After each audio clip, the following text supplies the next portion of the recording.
Hello friends, welcome to this unconventional class in the windy Mykonos. As you could see, it's very windy. I managed to fix the board as I could with stones and dig in some holes to fix the legs of the easels. Otherwise, it's a beautiful day, and it is with a great happiness that I'm here to share with you something that I believe is very important to every engineer who at least wants to go a little bit further in his engineering career, and that is mathematics. Now, why Greece? Because that's where mathematics was born. It's so windy, it's crazy. Mathematics was born in Greece, and that is why I came to Greece, to get inspired from this beautiful country, from this beautiful location. All right, I get it. Math was not invented in Mykonos, but it was quite hard to resist to the beauty of Mykonos. Don't think of this like we're not going through some sophisticated math. I couldn't care less about it. In fact, I couldn't care less about math, to be honest with you. But why I love math is because it is a powerful tool that has always helped me understand the physical phenomena that I studied. I love physics, but in order for me to understand better the physics, math is a necessary tool. Think of this as a chat over a tea or coffee, where let's say you ask me, hey, what's the minimum math I need in order for me to become an engineer or to succeed in my engineering journey? Well, that's the objective I'm gonna try to achieve during this stay in not only in Mykonos but in all of Greece. So I'm gonna try to shoot a certain number of videos that will provide you with what I believe is the minimum that you will need from math, so you could better understand the physics and better understand the phenomena. Regardless of your background, are you like a mechanical engineer, an automation engineer, an electric engineer, an industrial engineer, you'll need at a certain point a minimum of math so you could better progress in your career. That is why I came to Greece. Did I come here for another reason? Yeah, you got the answer. The beauty of Mykonos answers this question. This has been said, it's so windy. As you could see, I'm trying to balance the board as I could with the stone here. I put a stone on the tripod that is holding the camera. The camera will be obviously shaking. There's nothing I can do about that. This is a beautiful view over the windmill, one of the windmills of Mykonos. This windmill that you see here is from the 16th century. The Venetians built it here. They were using it to grind wheat. Actually, it was one of the main income of this island. Having wheat available easily here, it's not something to be taken for granted. This is a beautiful, one of the most beautiful spots over Mykonos. In fact, what you see here just on the left side of the mill, that's what they call Little Venice of Mykonos. So it's like, yeah, it's like a little Venice. Beautiful shore, like you have nice restaurants, there's a little church there, and a beautiful view over the Mediterranean Sea, over the hills of Mykonos. And on this side, I'm gonna show you another video. This side right here, like, yeah, 30 seconds walking from here, there is the steakhouse of Nusr-Et. I saw him yesterday here. He was, because I came here yesterday, I spent like almost 12 hours in Mykonos. I reserved the entire day yesterday to check, to identify these spots. The lightning, where the sun is gonna be. This is perfect because the sun is hitting me on the side, gives me that cinematic look, right? So I look like a Hollywood stars. I spent like the entire day looking for this spot, and when I came here to find a spot like for recording my YouTube video, I saw him like walking down the stairs in his steakhouse like this. Here's the objective. The first thing we will do today is how to understand a graph, because a graph represents a lot of things in our lives. It could represent, the reproductions of human. When you look at the humans, like the population of humans 100 years ago and how it is today, it evolves in a certain manner. What's the equation that represents that? Once you have the equation, then you can better play with it in a sense that you say, okay, now I know this math equation that represents human reproduction is an exponential. So if it's the case, then I can predict or project the data and know, okay, how many humans will be living on Earth in the next 10, 20, 50 years, for example. The first thing we'll do today is look at a curve, do what I call the 4 minimum math equations you need to know when you look at a curve: the optimum, the integral, the derivative, and also how to position points. So without further ado, let's get into it.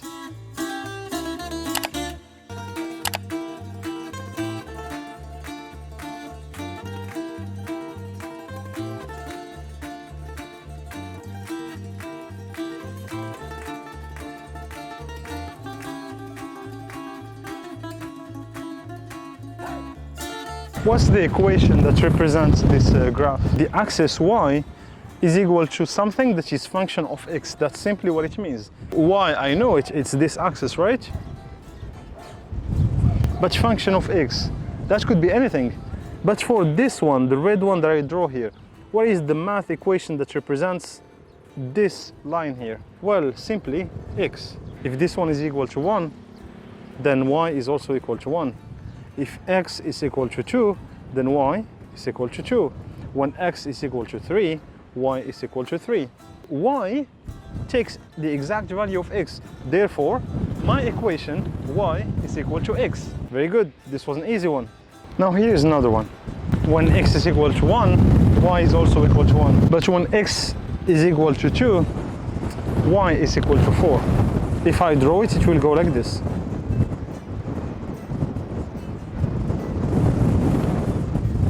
This equation here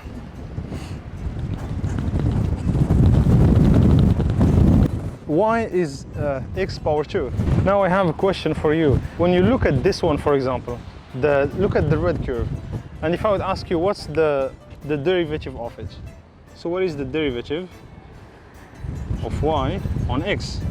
Let me make this simplification. It's the delta of y on delta of x. So I'm saying the difference of y divided by the difference of x. What does this mean here for you? So the difference of y, let's take these 2 points here. Let's name this one like this, like this. So this value here minus this value, how much is this value? It's 3. 3 minus 2 divided by the difference of x, delta x. And the difference of x is also the same thing, 3 minus 2. So that's 1 on 1. The derivative is equal to 1. It tells you, first of all, the sign, it's plus, positive, and then the value of it. So it's the slope.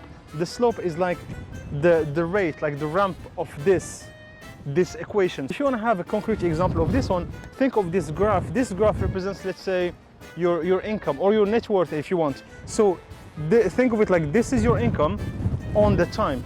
In this year, your income, I don't know, let's say your bank account, you had $1,000 in your bank account here. Then the year after, you had 2,000. So what's the derivative of the curve? What's the derivative of the graph? So the derivative, which is the rate, it's like each year your bank account is increasing by $1,000. So it's going to be $1,000 per year. Because again, the y-x axis, you could put anything on them. I'm naming them y-x like generic names, but it could be anything. It could be like your bank account funds, and here I could put the time. So I want to see every single year how much your bank account, like the amount of money in your bank account is increasing. That is the rate, that is the slope, that is the derivative. Mathematically speaking, you calculate it by the derivative. It's simply the delta of y on delta of x. I have a question for you. What's the derivative of a graph like this, an equation like this? So this is an equation, let's call it equation 3, that is equal to a value 2. So this equation, it's always equal to 2, right? It's a constant. So what's the derivative of this one? We say that the derivative is the rate of the change. So what is the change, the rate of the change of this equation? It's simply equal to 0. This equation doesn't change, it's always equal to 2. So the derivative of it, it's 0. It doesn't change, it doesn't variate. You see the difference? The red one variates, so the derivative can only be different from 0. It may be positive or negative. In this case, since the equation is increasing positively like this, then in this case, the derivative or the rate or the slope is positive. Same goes for the yellow one. Orange one, the derivative is equal to 0. The derivative of the yellow one, it's so windy, but I love it. It's the derivative of this, so it's going to be equal to 2x. When you do the derivative of an equation like this, so you see the 2 here, the 2 drops here. That's what I did. The 2, you drop it here, and then you do the power that is remaining here is simply the initial power minus 1. So 2 minus 1 is equal to 1. So that's why I'm left with 2x. So now you know how to read the curve, how to position the points, right? The second thing, you know how to do the derivative. which is the variation of like the slope of the graph itself. The other thing is the integral. So what is the integral? The integral is so important because it calculates the area, the surface that is under that graph. Which surface are we talking about? You know, if you have bought an apartment or if you are renting an apartment, you have used the integral at least once in your life, because the integral is what allows you to calculate the surface of the apartment where you are living, but you do it in a unconscious way. I'm gonna demonstrate to you right now how the integral of a graph is somehow related to how you can calculate and measure the surface of your apartment. This is so windy.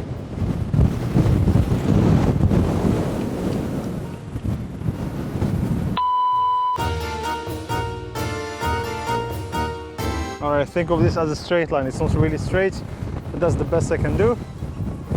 So y on x. Very good. Let's say you live in an apartment that is square, right? So the square or rectangle if you want.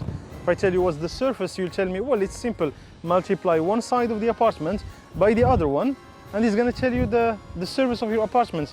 I don't know, 300 square feet, 400 square feet. Yeah, these are like the surfaces of Europe. So we say that the integral, sorry for my pronunciation, is the surface that is beneath the graph. So which means, what is the surface beneath this graph? Not above it, under it, right? The surface beneath this equation is this one.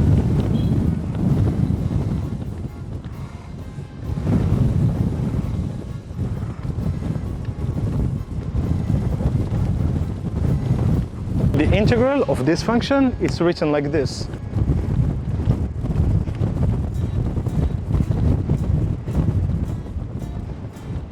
This is the math representation, is this kind of symbol like this of the function. So the function here, it's y dx, right? What's the equation here? The equation is y, right? Dx. You see the red one here?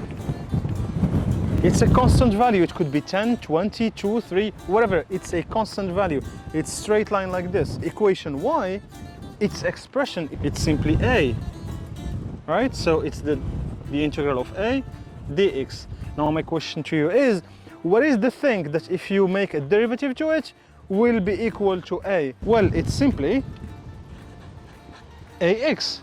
The derivative of ax is a actually. Therefore, to solve this integral, what I didn't tell you is here you have what we call the final value and the initial value. You see the x here, you simply replace it by a, the final value, vf, minus the initial value. Which initial value and final value I'm talking about? Look at the graph here. Whenever you want to calculate the integral, because again, the integral is the surface under the curve. Therefore, the first question you will ask me is, if it's the surface under the curve, you gotta show me the limits, because the surface under the curve, it's an infinite value. This line will head from here to the infinite world. So the surface under it is infinite. Therefore, you gotta tell me the boundaries within which you want to calculate that integral. The final value and the initial value for this case are the following. This is the final value, it's the final value, and this is the initial value. So here, how much is the initial value? Is 0. And this is the final value. Let's call it, did we say that you live in a 30 square meter apartment?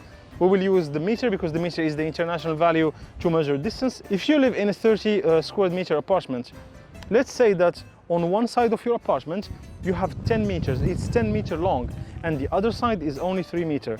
3 multiplied by 10, that gives you the 30 square meter, right? Let's say that the final value here is equal to 10 meter. Okay? So the x is meter, y is also meter. And you remember this a here, it's equal to 3. So the final value here is going to be equal to 10 minus the initial value 0. How much was a? Is 3. 3 multiplied by 10, it's 30. So we just calculated the area or the surface of your apartment using an integral. I did not use the easy way of saying, oh, it's simply multiplying the length by the width of the apartment, and then it gives you the surface. I use the integral to do it. I went from here, the general math equation of an integral of fx dx, etc. And I came down to find the surface of 30 square meter. Of course, if you tell me, here's my apartment, if you are doing a house tour and this is your apartment, I'll ask you, okay, how much is this? I mean 3 meters, right? This is 10 meters. Then just multiply this by this, you have your surface, is 30. But to demonstrate to you that the integral is the surface beneath the equation, I did it here, and we both found the same value, the same surface of your apartment. What we apply to this is a simple equation. It's an equation y that is equal to a constant a. It's my right to write it.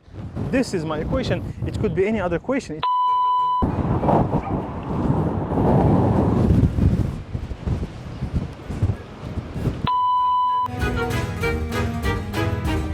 How much is the surface beneath the red curve here?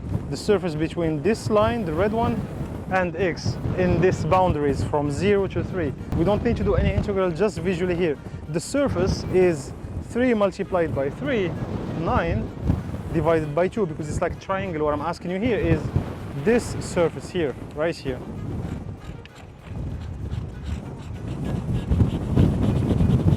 Okay, so it's the surface of this triangle. Well, just calculate the surface of the square. 3 multiplied by 3, it's 9, divided by 2. Can we demonstrate this using the integral? The answer is yes. It's the integral of the function y dx, okay? Between the final value and the initial value. The final value is 3, the initial value is 0. What is y1? Well, it's simply x, all right? How to solve this integral? As we said, the trick is always to say, what is the thing that if I make a derivative to it, it will give me x? Well, it's simply x power 2 divided by 2. Now to solve it and have the values of it, you simply need to replace x by the initial value, the final value and the initial value. It's going to be equal to the final value power 2 minus initial value power 2 divided by 2. How much is the final value? Is 3. So 3 power 2 minus 0 divided by 2 is equal to 9 divided by 2 is equal to 4.5. What we found here using the integral, it's exactly what we found even without calculating it with the integral. I told you the integral is the area under the curve, which in this case is the triangle that you see here. So 3 multiplied by 3 is 9. 9 divided by 2 is 4.5. I don't need to do an integral to calculate this. It's visual, you could see it. It's the area under the red line. It's this triangle, which is half the surface of the square. I did it with the integral using the math equation of this line, which is y is equal to x, and we found 4.5. So I just demonstrated to you that the integral is the surface, is the area under the graph, under the curve itself, under the equation itself. You may tell me, okay, I see all of that, it's beautiful, you are calculating triangles, give me a practical application of it. Here is one. Let's say that this red, you see the red curve here, it's the electric power of an engine, of a motor. The energy is the integral of the power. So the power is in watts. If you look at your oven, it's going to tell you 2000 watts or whatever. The power is in watts, but the energy is the integral of it. The energy is in joule unit, and the power is in watts. You see, when you look at an electric car, for example, one of the most important things is to know the energy that your car will need. There are many reasons why your car will need an energy. Maybe because of, let's say, you are accelerating like a madman. Maybe it's because you want to drive on a long distance. There are many reasons. That's a different topic. I'll make a different video about how to design the energy storage system of an electric car and of any electric vehicle. One of the most important things is to know the quantity of energy that your car needs. You should start from the power, and the power, how to get the power that your car will need, well, that's the force that the car will need. Long story short, once you have the power, let's say you draw the power and the power looks like this. My question to you is, I know that the energy is the integral of the power. In other words, the energy that your car will need is the surface beneath this red curve, which is the power. So if this is the power, the energy that your car will need is the surface and rate. How to calculate it is by simply using the integral. Once you integrate the power, you know the energy that your car needs. Once you know the energy that your car needs, you can go see the battery manufacturer and say, hey, I need this quantity of energy for my car. I also want to make sure that the battery you will sell me not only has the energy, because the energy is like the storage. Think of it like a tank. Think of it like a huge bottle of water. So how fat that bottle of water is how much energy that bottle of water, that battery will store. But think of that bottle of water, a huge bottle of water, has a little tap at the bottom of it. That tap, how wide that tap will open, is the power. So if you want to consume too much power, then you better have a big tap that once you open it, a lot of energy goes out of it. So that's how you see it. You won't be able to see the battery manufacturer if you don't even know the energy that you need. And to know the energy that you need, you'll need to integrate at a certain time the power. To integrate the power, you'll need the mathematical integral. So this is a practical use of the math integral. It's really important. The derivative is more like the variation. So when you are kind of getting interested in how fast a phenomena evolve in time, then it's the derivative. It's, oh my God, it's like what's the derivative? What's the rate of change of this curve? If these are your income, yeah, these are like my income. I started from zero and hopefully they are increasing. If I want to see like, okay, what's the rate of change or rate of return of my investments? If let's say I bought some mutual funds and they want to see the rate of return of it. If I invest here, for example, on that mutual fund, I hope that in the time, on average, I see an average of increase of 12%. That means each, let's say, year, it's 12% per year. That means each year, my investment needs to increase by 12%. So that is the derivative use. It's like, okay, how fast or slow something is changing. Is it changing, increasing? Then in this case, the derivative will be positive. If it's decreasing, then in this case, the derivative is negative. The integral is more like the areas, the surface. One last important thing you'll need to know when it comes to interpreting a graph, like an equation, is what we call the optimum. The optimum is, let's say, the top or the bottom of a curve of a graph. Let me take this example of, this is the electromagnetic torque of an electric machine. To be more accurate, is the electromagnetic torque of the induction machine invented by Mr. Nikola Tesla, who got its patent in 1888. Let me draw for you the electromagnetic torque of that induction machine. In case you don't know what the torque is, there is a video that I recorded from the birth country of Nikola Tesla, which is about the induction machine, etc. However, long story short, the torque is simply the force that makes the machine move. We talk about force when the movement is a linear movement. So if I'm pushing like this is a force that I'm applying. That's why this pen is moving. Now, if this pen is rotating like this force multiplied by the radius becomes a torque. Torque is nothing more or less than a simply force in rotational movement. If I draw the curve, the graph of the electromagnetic torque of the machine, because that's what we need, that's what makes the machine rotate, that's what makes your Tesla car move. If I draw the electromagnetic torque, and Tesla had induction machines, it looks like this.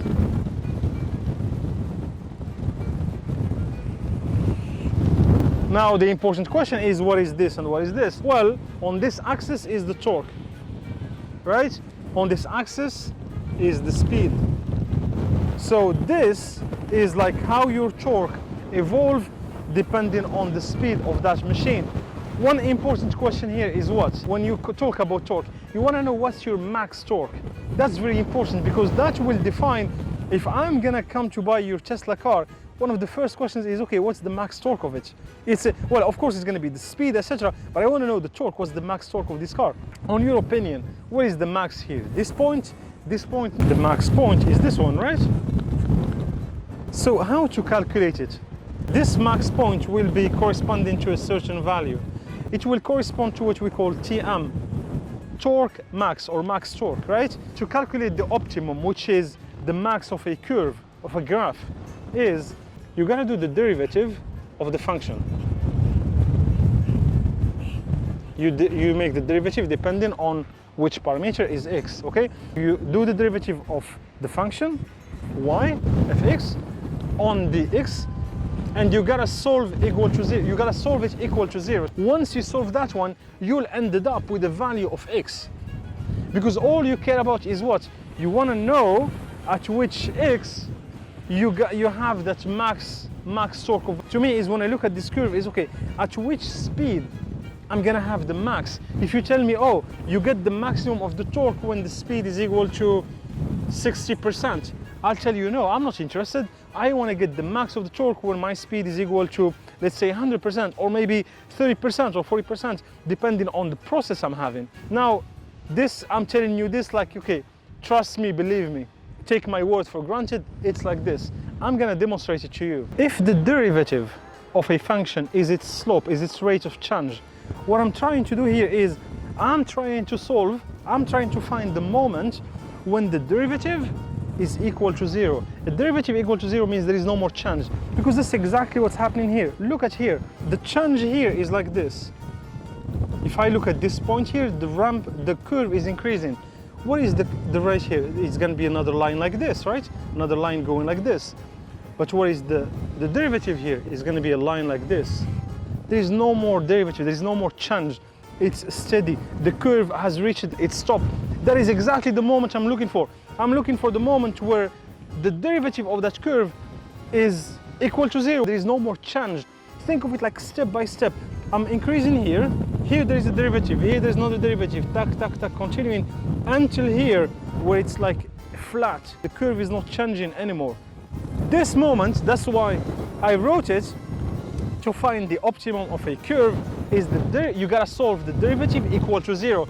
In other words, you gotta find the moment where the slope, where the rate of change of the curve is equal to 0. There is no more change. It goes like this, like this, like this, like this, up, and then it's flat in here. What is the rate of change of this flat moment here? It's 0. That's why you gotta make the derivative of the function and solve it equal to 0. Find that moment where the derivative is null, is equal to 0. That's how you find the moment where your curve will hit the max or probably the bottom, because maybe you are looking for the bottom. Think of it like this. Maybe the curve here is doing like this, and you are interested in this moment, therefore you are looking for the bottom of the curve. I hope you got a first taste of the use of mathematics. Again, practical examples, practical applications of cases where we need math. As I said, no fancy math, no fancy equations, no complicated stuff, just to flex the muscles and show how strong and how, you know, smart I am when it comes to solving equations. In fact, the second you step your feet in the industry, nobody will care about how long the equations you solve are. Nobody cares about that. People will care about how practical your way of solving equations and how practical your use of mathematics is for the industry. In fact, the most famous math equations are the ones that were the simplest, the smallest. Think of the equation of Einstein. The energy is equal to the mass multiplied by the speed of light, power 2. It's an equation that has 3 parameters. The equation of Mandelbrot, Benoit Mandelbrot, the guy who, if I tell you what's the infinite, can you give me a visualization of the infinite? What's the infinite? Planet Earth, the galaxy, the Milky Way? Is it like Andromeda? Just try to visualize the infinity. Well, Benoit Mandelbrot has put an equation, a simple equation of 3 parameters, that if you draw it and you continue the iterations, it gives you a weird graph, but it's, I don't know, it's the visualization of what infinite is. And it is a simple equation made of 3 parameters. As Albert Einstein said, if you can't explain it simply, that means you don't understand it well enough. On these beautiful words of Mr. Albert Einstein, from the beautiful island of Mykonos, Greece, from this beautiful view, I thank you very much for watching this video. I thank you very much for joining me for this first episode of my Greek series, which is gonna be about mathematics, obviously, because math was invented here by the Greek people more than 2,500 years ago. We are literally walking on history. We are on an ancient land, a beautiful country that has invented not only math, but tzatziki sauce, what else? Souvlaki, what else? Beautiful food. So tasty food in Greece, beautiful and kind people. I love being in Greece. I love being among Greek people. This has been said. I'm a little bit hungry, speaking of tzatziki sauce. It is 10:30 a.m. I haven't had my breakfast yet.